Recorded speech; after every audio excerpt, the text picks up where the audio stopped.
Bloomberg Terminal. Yes. What does that mean to the real estate agent? The Bloomberg Terminal is all about this idea that on any given day, folks want to know what's happening in my community, and then also what's happening in the broader world of real estate. So we built this incredible widget where you can now go in, any article, any data feed, any information. It creates an AI script for you that makes it local. It allows you to tape that, record it with your logos, with the stuff put behind you, and ship it directly to your socials. Tom, welcome to the podcast. Happy to be here. Thanks for having me. Well, it's a pleasure to have you. And thank you so much for carving out a little time. We're in the middle of Inman Connect, your first Inman Connect. First one. How's it been? You know, the buzz is great. The excitement's great. People are really excited about where we're taking Inman. I've had a lot of really good advisors, including yourself. So thank you so much for being on our advisory board. You're welcome. There's just a lot of smart people here, and they're all willing to contribute. And that's really been very cool to watch. Inman is such a tremendous community. We've talked about it, but Inman has been a pivotal part of my real estate career since I've heard that a lot. Since way back. Yeah, I bet you have heard that a lot. I first came to an Inman event over 25 years ago when I was an agent in Canada, and it really had an impact on the trajectory of my career. So you're stepping into a legacy. 100%. Yeah. And I know you take that so seriously. You've conveyed that to the community. But what was that like for you as you were, learning about the Inman opportunity and ultimately accepting the role as CEO and taking on the leadership? Yeah. I think part of my career has been all about going into good brands and good brands that have thought, hey, maybe our better days are behind us, and really helping them to reimagine who and what they are for an entirely new generation. And what Brad Inman built here was incredible. I've heard so many people over and over and over again say just what you said. This was absolutely instrumental in my career. And, my job, which I take very seriously, is now how do we reimagine that for the future? Because the truth of it is that, news has become a commodity. So now how do you start to build a platform that is relevant for the next generation of agents and brokerages and people within this incredible industry? And I looked at that and I'm like, that's something I really want to be part of, because I'm not starting from ground zero. Again, Brad put this foundation in place, this team put this foundation in place. And I knew that there was this incredible, concrete to put all this new stuff on. And, now it's not like it even was 2 years ago. To be able to build these new tools and these new widgets and these new processes is a lot easier than it just was 2 years ago. It is. And, I think the parallel that I really love is that so many agents, even though they have been in the business a long time, are at this moment where we have this opportunity to reinvent how we do the business. So we can do that hand in hand. Absolutely. And I think you're really embracing that. I am. And to me, it's all about partnerships, right? So even as we're building out Inman 2.0, what we're calling the Bloomberg of residential real estate, it is all about really taking best-in-class partners and bringing them in and creating tools and feature sets that someone wants to use every single day, not just when a press release comes out, not just when a newsletter comes out, but how do I think about this every day? What are the 5 things I need to know every morning? How do I take those tools and understand my hyper-local community? And no one I've asked and said, hey, I need help. Right? Can you help show me the way and what will work? Everyone has said yes. Everyone has stepped up and said, we love this, we're in. And that is just so refreshing. And it's a testament to what residential real estate is about. Yeah, it sure is. So you mentioned a couple catchphrases there. I guess a catchphrase and maybe a bit of a tagline, I'll say. So let's peel those back a little bit. So Inman 2.0. Let's talk about that first. And then I want to talk about the Bloomberg reference there. So Inman 2.0 has really become, I would say, a sort of a vision of what is next. So it is. Elaborate a little bit on that. Yeah, so we actually have a feature set that's entirely operating right now and running that we're taking people through and sharing. But essentially it takes the 40 years of editorial content. It takes data feeds from some incredible partners, like Benzinga and Zillow and Side and Lofty, and starts to pull all this together in a really smart way. So depending on where you sit in this industry, whether you're an agent, whether you're a broker, owner, operator, whether you're a CEO, a prop tech founder, you're able to dial in what you need and when you need it. Okay. You're able to compare how you're doing to your peers. You're able to understand what's moved in your local market every single day. And then there's cool features in there that it's like you're able to go in, and this actually came out of something I was seeing in a staff meeting. They said, oh my God, all these people keep going online and sharing our articles and standing in front of them, and that's our stuff. I said, wait a minute. We do love the green screen in real estate. Yes. And I'm one of those that green screens an Inman article pretty often. And here's the deal. I love that. So I said, you know what? I don't want to fight that. Let's make it easier. So we built this incredible widget where you can now go in, any article, any data feed, any information. It creates an AI script for you that makes it local. What does this mean to my local community, Winter Park, Florida, or wherever the case may be? Yes. It allows you to tape that, record it with your logos, with the stuff put behind you, and ship it directly to your socials.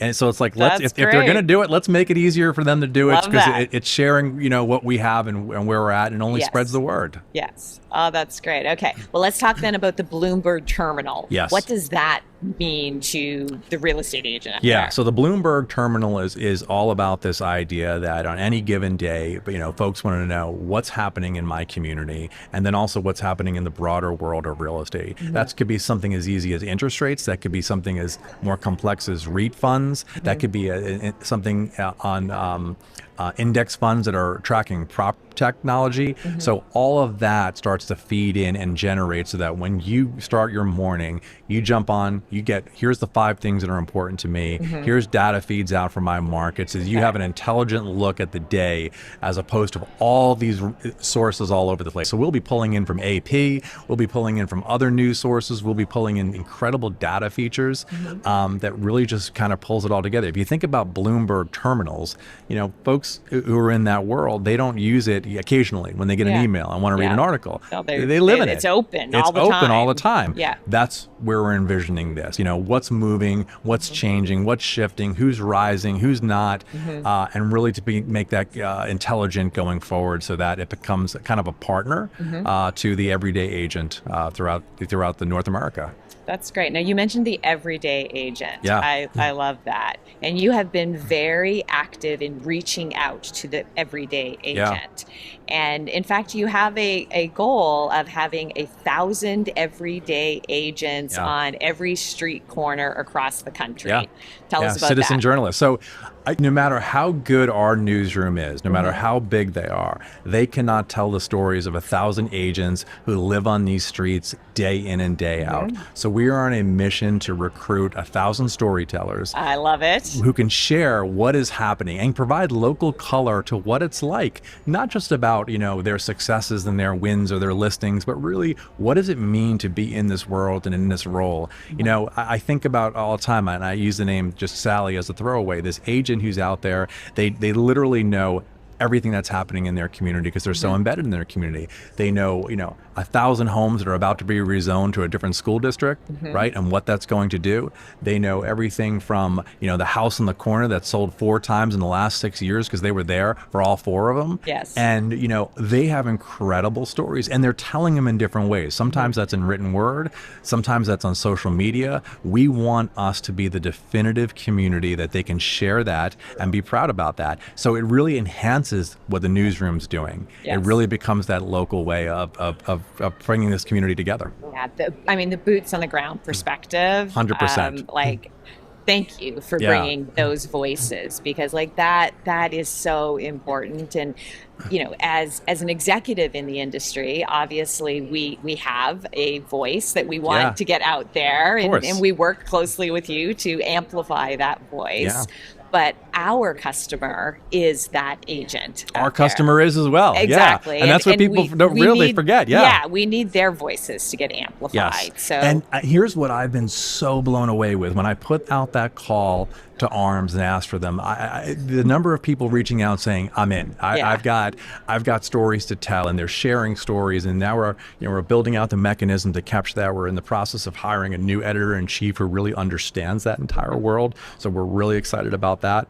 And it's just kind of changing who and what we are. You know, we want to be that definitive community of residential real estate. That's awesome. So let's talk about changing culture from a leadership perspective, because you are really changing the culture of Inman as we know it. So how did you set out to do that from day one, and how has that changed now that you're into? Is it 6 months? Yeah, 6 months. Yeah. 6 months. Yeah. Take us through that arc. Yeah. So change is the hardest part of it, right? And I think even more than change is the operational discipline. Yeah. Right. So because we can get people to get their head around the ideas and the vision, but do they have the skill sets to really bring them to fruition?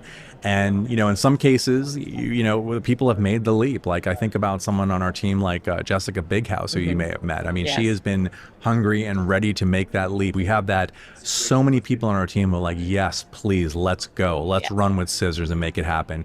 But then in a number of areas, I had to bring in some new talent who really understood where that was. I just was talking about this with somebody that my advice to them was you change culture one person at a time. Absolutely. And sometimes that's adding new people, and sometimes that's subtracting people. Absolutely. But either way, it's one person at a time. Yeah. I did a speech a couple of years ago, and, at first it freaked people out. I said that, firing someone's a gift. If done right. And I don't mean that glibly, because going through that is very difficult. But I think if someone is not in the right seat, in the right position, with the right mindset, as the organization, it's in their best interest and the organization's best interest to move on to other things. Yes. And we've had to do some of that. I don't enjoy it. I don't like it. Yeah, but I don't think any of us do. No. It's part of leadership. But every day when we wake up, we have one thing in mind, which is how are we going to best serve these local agents and give them what they need? And we're absolutely obsessed with that. Yeah. I can tell that. Yeah. I mean, it's shining through for sure. What has surprised you about the real estate industry? Honestly, the collaboration. I believe that, because in the past, Inman has always been known for interesting, salacious headlines and stuff like that. But I think a lot more can be accomplished in this industry by working together and working collaboratively. There's always going to be hard-hitting news. There's always going to be breaking news and things that, don't make people happy. And that'll be there, right? I think I said it on stage, a news organization that only delights is a brochure, and we're not a brochure. But there's also a story to be told here in a B2B type of business news operation that needs to uplift who these folks are and what they're doing and their entrepreneurial spirit. And again, I just have been amazed, like no one has said no. They've all said, we're in, how can we help? And regardless of whether that's EXP or Compass or anyone else, no one has said, well, if you go do this with them, we can't help you. They've all said, okay, what role can we play to help and enhance what we're doing and then ultimately benefit the entire industry? Yeah. That is a very refreshing and very rare. Yes.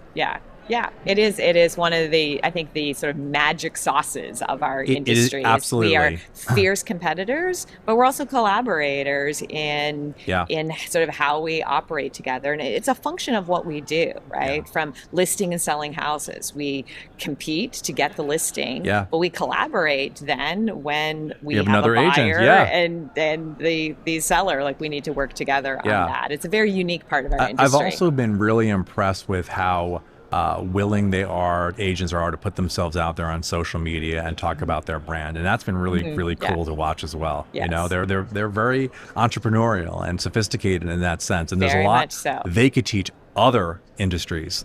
And I think that's kind of the secret that a lot of people don't know about. Yeah. Well, here's the other reality is that we as agents and agents do this all the time, like share their entire playbooks of how they run their businesses. All the time. Others don't execute on those playbooks. Yes. So people will ask this all the time, why do your agents so openly share their playbooks? And it's like, well, they don't need to worry about it because other people don't go execute on it. Yeah. Yeah. So, I mean, so that's a perfect example of Inman 2.0. Inman 2.0 is going to be absolutely an online community as well, where people can share what they're doing by topic. Every article, they have an opportunity to comment on it and, talk about it and debate it. And we think that's where the best things happen, right? And everyone is willing. So that's been really cool to watch. Yeah, it's been really, I can't wait to see it unfold and continue to unfold. Rapid fire questions to learn a little bit about you. Okay. Are you a podcast listener? I love podcasts. I'm obsessed with them. Every night I go to bed with one earbud in my ear and I fall asleep to a podcast. Well, what is that podcast? It changes. Or what are some of, give me a couple podcasts that are on the... So I go down rabbit holes, okay? All right. And it just depends. So, I'll listen to Diary of a CEO and some of those more common ones, but then I'll go down rabbit holes around things like UFOs. Okay. And I'll go down rabbit holes of near-death experiences and all that type of stuff and spiritual type of stuff. And it just depends on kind of where my head is at a certain point. All right. But it's, my wife, she made me put the earbuds in now because I used to just put my iPhone on and listen to them. And she was like, you're falling asleep and I'm hearing about all this stuff about, other dimensions and UFOs. Yeah, that would probably keep me awake. And she's jacked up and I've fallen asleep. Yeah. But I find all that stuff. I'm an avid learner. Do you have a podcast recommendation then? Is there a podcast that, other than Diary of a CEO? Yeah. Let's see. What would I do? The one I would recommend the one that I think has been most fascinating of all. It's called. I'll think of the name of it here in a minute. But I'll come back to it. It's fabulous. It's really, really good. And the guy's a former magician. Okay. And he talks about all this different stuff that about what we're happening in disclosure and the movie that Spielberg just released and all that type of stuff. And it is just absolutely riveting, like what's out there. So well, you mentioned movies. That was going to be my next question. Do you have a favorite movie?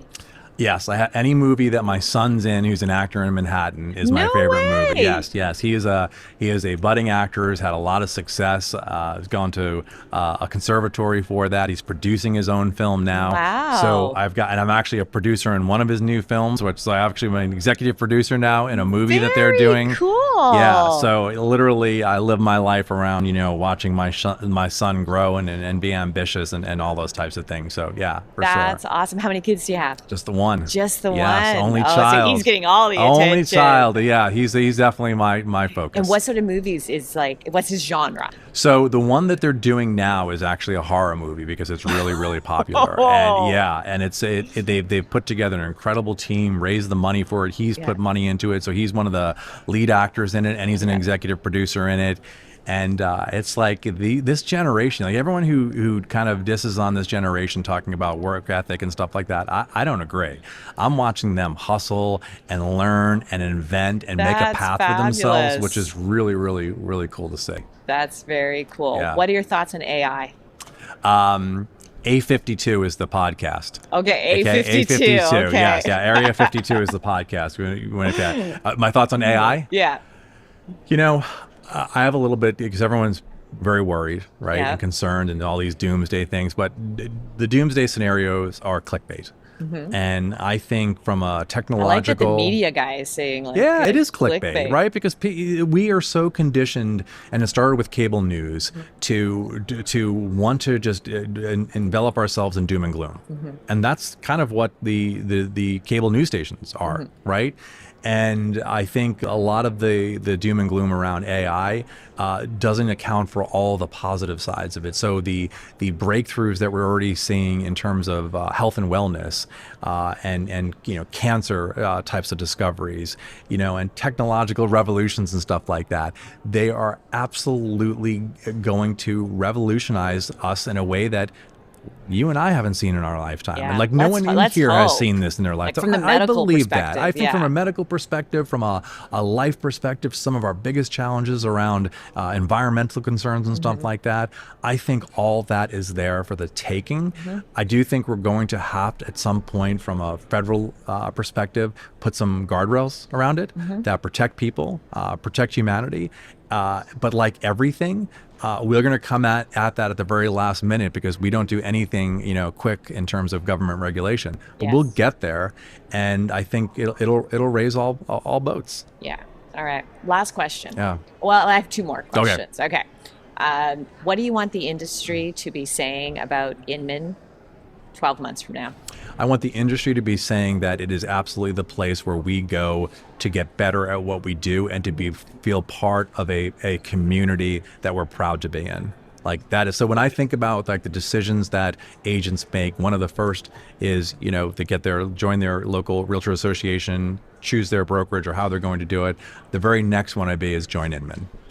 Awesome. Yeah. I love it. Okay, this is the last question. All right, very well. You said you wanted to talk about the book. Yes. Right? Let's talk about your book. Right. I love your book. Yes. So the question is, what do you think your personal X factor is? I think the fact that I know what I don't know, and I have enough humility to understand that I'm constantly learning, and I'm willing to take advice and input to help shape the direction of anything that I'm doing. So I always think that my next day will be better than my last day, and keep driving at that. But I never approach anything like I have all the answers, because I don't. But I know I can surround myself with people who do, like you. That's wonderful. Yeah. Thank you. Thank you so much for sitting down. Thank you for having me. I appreciate it. I love the book. I need you to sign it, though. I will be happy to do that. Awesome. Thank you. You're welcome.